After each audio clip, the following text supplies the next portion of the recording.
É com imenso prazer que eu participo da abertura da aula magna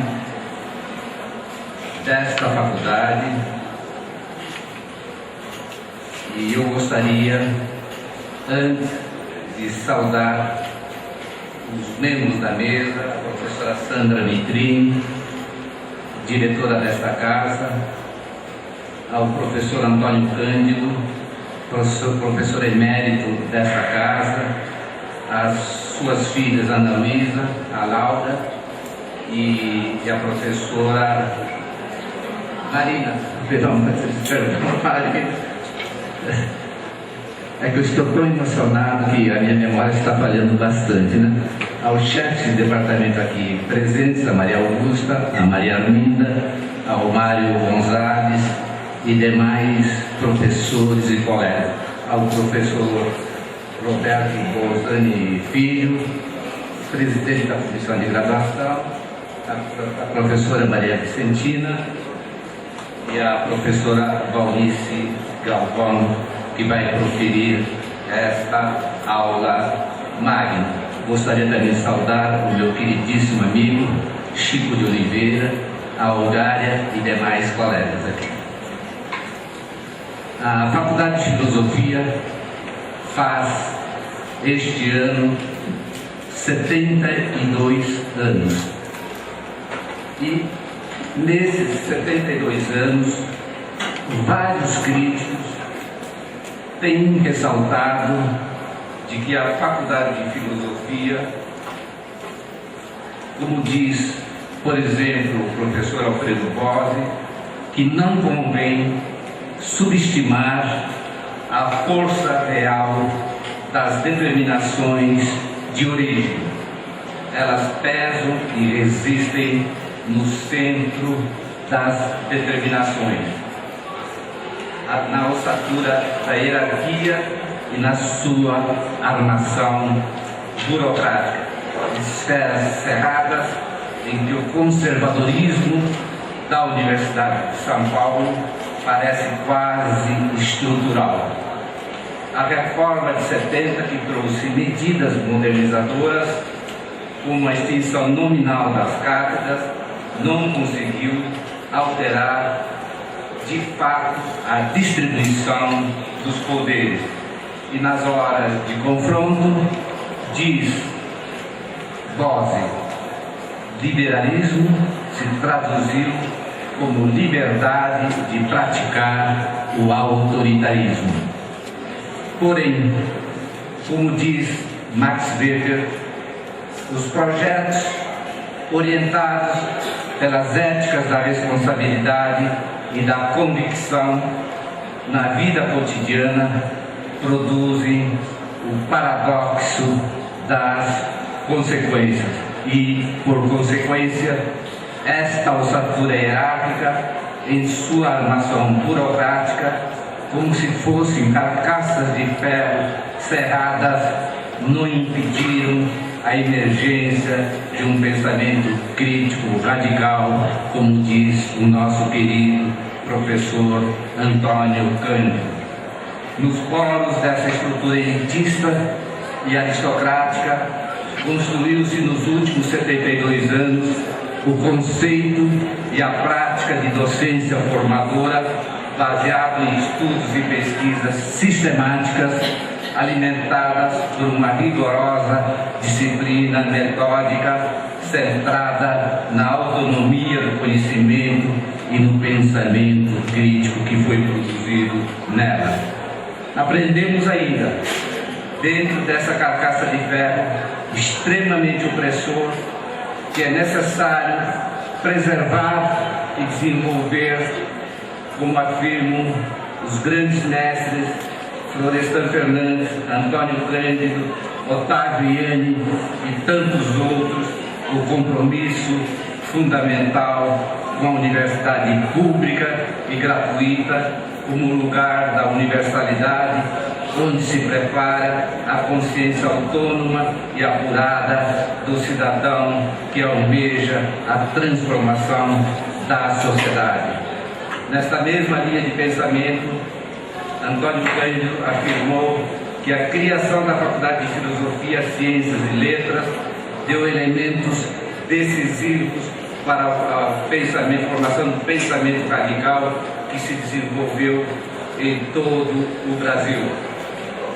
Incluíram nesse pensamento vários temários, as obras, eu incluo do próprio Antônio Cândido, os parceiros do Rio Bonito e tantos outros, as obras de Florestan Fernandes e sua equipe, os estudos de relações raciais, os trabalhos históricos feitos com ânimo de revisão de valores e conceitos, o desenvolvimento das condições de vida de vários geógrafos, a vigilância epistemológica de muitos estudiosos de literatura e filosofia. Estes trabalhos tornaram-se referência nacional e internacional.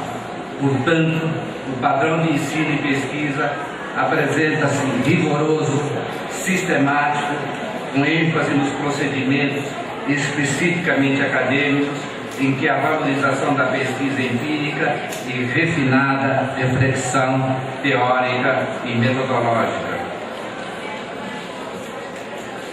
Ottaviani, em 1997, fazendo uma homenagem ao professor Ottaviani, que faleceu no ano passado, quando recebeu o título de professor emérito, ressaltou a sua formação de professor comprometido com a universidade. Afirmou em seguida que o que está em causa é a universidade está sendo desafiada a enfrentar os seguintes problemas. Primeiro, a pressão para ajustar-se ao mercado e de imediato ao economicismo, à produtividade mercantil, ou seja, ao ethos tecnocrático imposto pelo neoliberalismo. No entendimento de Yanni, os requisitos da produtividade e da qualidade total estão sendo impostos à universidade como se fosse uma fábrica de mercadorias. Segundo, a universidade está sendo desafiada a preservar e desenvolver o seu compromisso com a pesquisa original e o diálogo aberto com as variadas correntes de pensamento.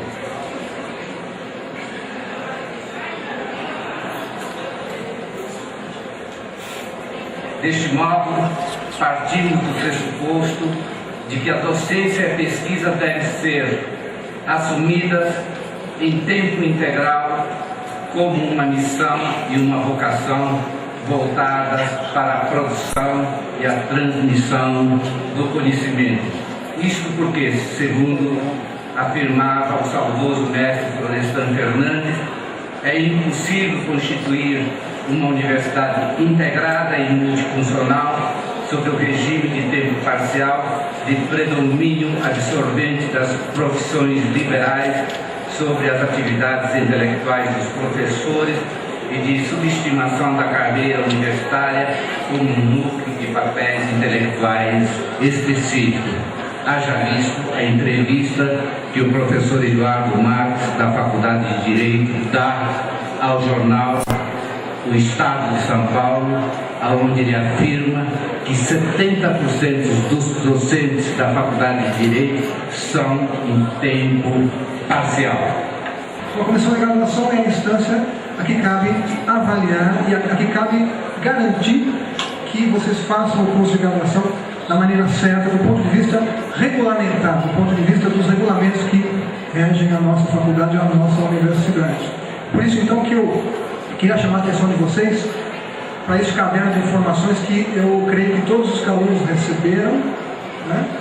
Esse caderno de informações, ele deve ser guardado, não deve ser lido agora, na minha opinião. Não é a melhor leitura a ser feita num momento como esse de ingresso na universidade, mas eu gostaria que vocês não jogassem fora o caderno de informações acadêmicas, porque aqui estão os deveres e os direitos de todos vocês. Eu vou apenas chamar a atenção para uma coisa, para um dever que eu gostaria que todos cumprissem no final do primeiro semestre do ano. Vocês vão descobrir, se não descobriram ainda, que o curso é semestral, né? Que a cada semestre a matrícula deve ser feita.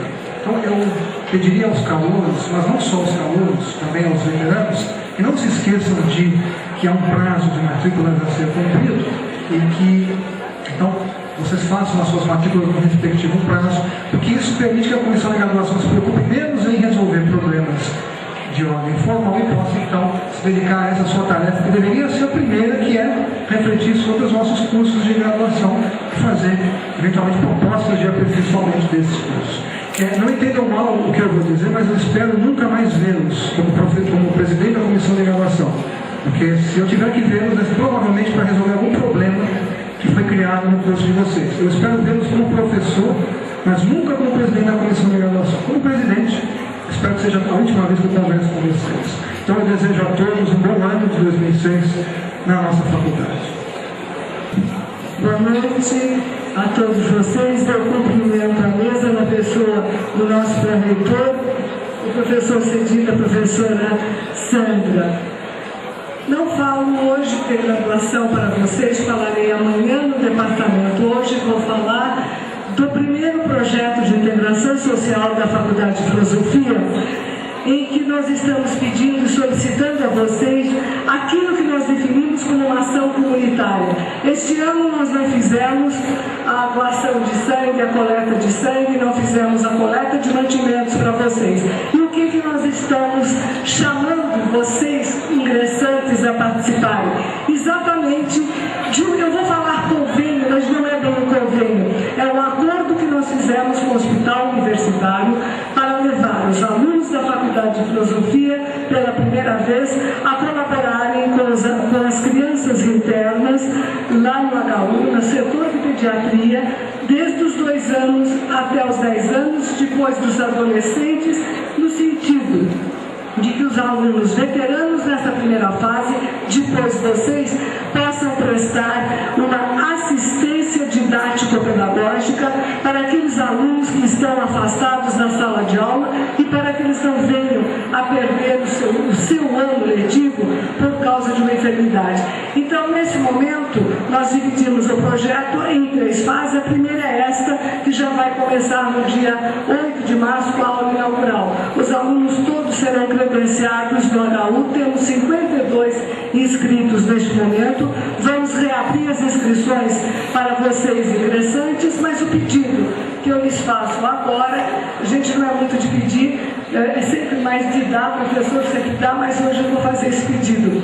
Os livros de história, histórias infantis e juvenis, que vocês tenham com vocês e que não usem, não importa o estado deles, não importa que sejam velhinhos, nós restauramos junto com a biblioteca e vamos fazer a nossa contação de histórias, desenvolvendo e enfatizando o valor do livro. E com isso estaremos divulgando um pouco o nosso letramento e o nosso discurso pedagógico que vocês têm. A terceira fase do projeto é uma fase geral, só acontecerá no segundo semestre, é a nossa feira de profissões do estudante e dos estágios que nós trabalhamos na comissão de graduação e junto com a reitoria. Era isso que eu ia pedir, lembrando a vocês que a partir deste ano o projeto de integração social integra a Semana dos Calouros. Vocês têm os cartazes espalhados em todos os prédios e aqui nós deixamos 2 urnas para receber as doações e a partir de amanhã essas urnas serão deslocadas para a entrada de cada um dos 3 prédios. Nós nos veremos depois ao longo do curso, se Deus quiser. Boa noite, obrigada a todos. Saudações ao pró-reitor de extensão, ao presidente de comissão de pesquisa, à professora Vicentina, coordenadora de projeto de integração social da faculdade, e à professora doutora Valnice Nogueira Galvão, que, como eu já anunciei no início, é a nossa convidada como professora homenageada para proferir a aula inaugural deste ano. Para os calouros, eu digo que é uma tradição da faculdade, não é, convidar um professor que atuou na faculdade, um professor que continua colaborando, que é aposentado, e é uma decisão coletiva o nome escolhido para proferir a aula inaugural de cada ano. Saudações a todos os professores aqui presentes, ao Dr. José Mindlin, a todos os alunos, funcionários e a manifestação particular de boas-vindas aos calouros. E eu gostaria de ressaltar meus cumprimentos especiais ao professor Antônio Cândido, às colegas professoras Laura e Marina, à editora Ana Luísa Escorel e demais familiares da professora Gilda de Mello Souza, a quem a faculdade presta homenagem póstuma. Nesta noite, os calouros terão o privilégio de iniciar sua vida acadêmica com uma aula sobre uma grande mestra desta casa, uma das primeiras mulheres formadas pela então Faculdade de Filosofia, Ciências e Letras, onde ingressou em 1937. Ela acompanhou como aluna, junto com o professor Antônio Cândido, o processo de formação desta faculdade. Posteriormente, contribuiu com sua docência e produção intelectual para o nível de excelência acadêmica e para a tradição de conduta ética e democrática dessa instituição. Aos calouros, a exposição da professora Valnice esclarecerá de modo concreto o motivo desta homenagem. Aos demais presentes, sua aula proporcionará uma revisita a diferentes aspectos do perfil intelectual de Gilda de Mello Souza, dentre os quais, certamente, a de participante da geração Clima, a de ensaísta talentosa, a de escritora exemplar, a de docente querida dos alunos de estética, a de formadora de professores intelectuais de primeira linha, a de docente que não se eximiu de assumir funções administrativas tão desgastantes como a de chefe do Departamento de Filosofia por 4 anos no período complicado da ditadura militar. Por todas suas qualidades excepcionais, como intelectual, escritora e docente, e por sua dedicação à faculdade, foi-lhe otorgado o título de professora emérita da Faculdade de Filosofia, Letras e Ciências Humanas em 1999. De aluna a professora emérita, o percurso de Gilda de Mello Souza na Faculdade de Filosofia é riquíssimo. Com a aula inaugural, nossa faculdade inicia uma série de atividades acadêmicas que se desenvolverão ao longo deste ano, dedicadas à obra da professora Gilda, e a programação será oportunamente divulgada, e já sei que colegas de vários departamentos, de modo especial do Departamento de Filosofia, já estão se movimentando e discutindo atividades nesse sentido. Bom, agora, antes de passar a palavra à professora Valnice, que vai dar sua aula, eu vou fazer uma breve apresentação, é sucinta mesmo. A professora Valnice é professora titular de Teoria Literária e Literatura Comparada. Ela fez carreira como primeira assistente de Antônio Cândido. É autora de 26 livros nas especialidades a que se dedicou: Guimarães Rosa, Euclides da Cunha, Crítica Literária e Cultural. E é colaboradora assídua de jornais e revistas. Então, agora, a professora Valnice vai proferir sua aula. Nós vamos fazer uma alteração aqui de espaço. O ideal seria que nós nos retirássemos da mesa, que ela ficasse sozinha, mas dadas as circunstâncias, para a comunidade nossa, nós vamos ficar aqui.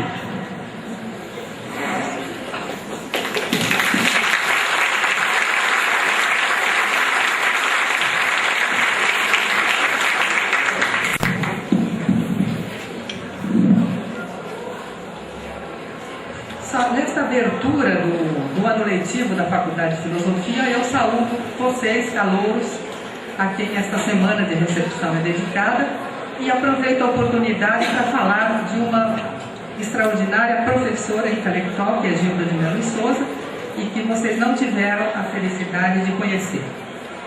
Começo com alguns dados sucintos e continuo falando a respeito do percurso intelectual dessa grande professora. Ela se formou em filosofia em 1939 e, como tinha nascido no interior, como quase todos nós, paulistanos, ela viria para São Paulo aos 12 anos de idade para fazer o colegial.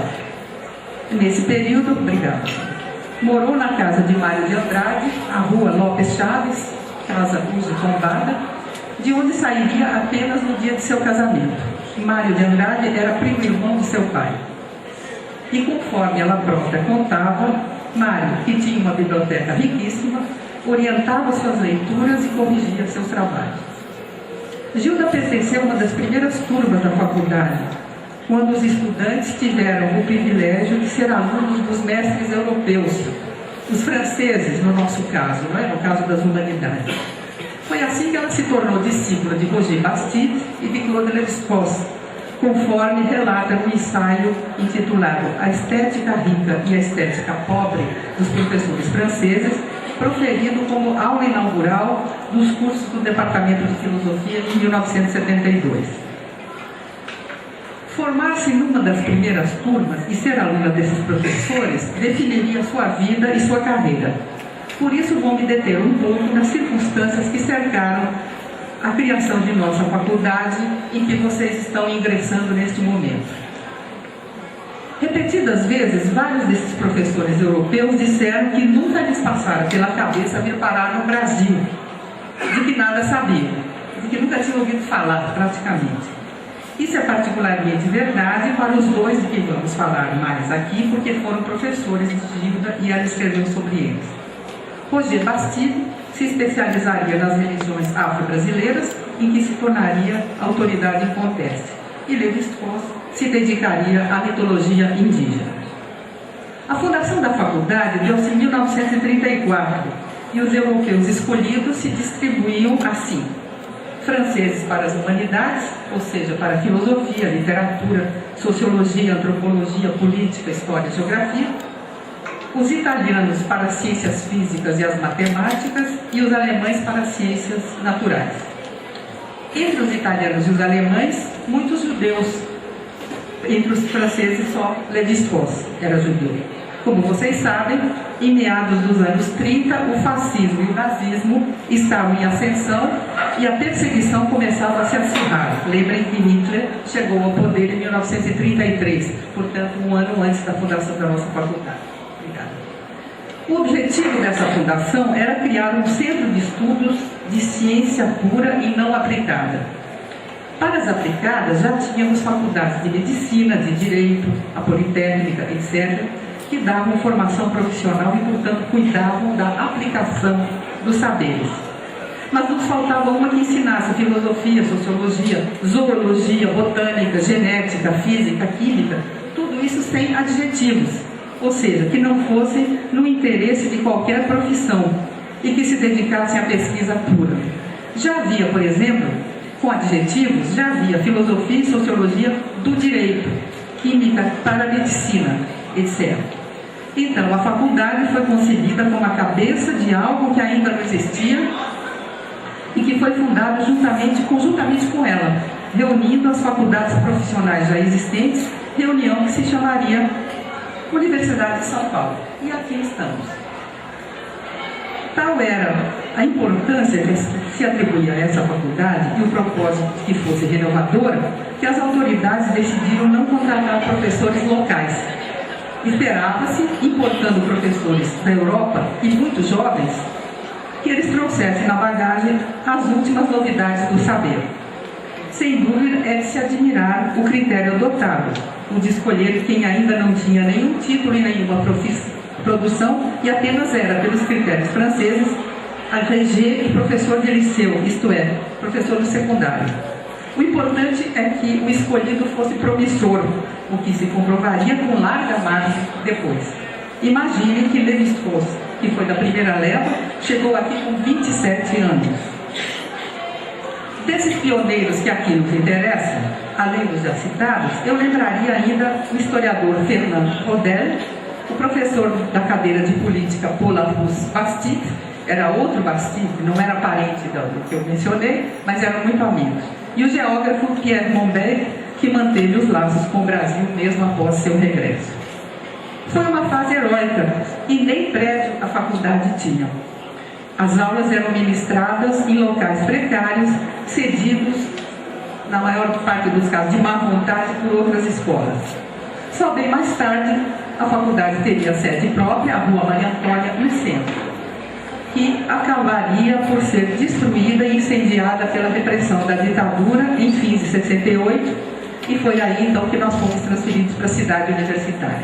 Uma história, como vocês veem, cheia de percalços.